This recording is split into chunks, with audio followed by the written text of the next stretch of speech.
points from Dragway.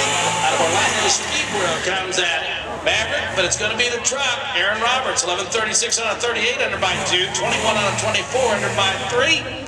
And Aaron Roberts will go to the next round. Another truck car matchup here between Bubba Morrison, Clarksville, Tennessee, representing Northwest Tennessee Raceway, and from Emerald Coast comes Mike Jubinski.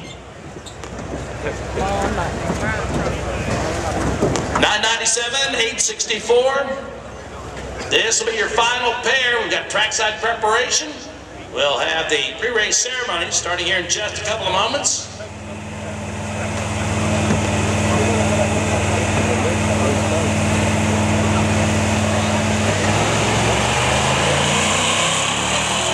So Bubba Morrison and Mike Jubinski.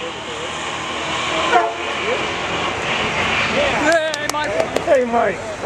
As they close in on the finish line, it's going to be a win going here for Jubinski, 8-6.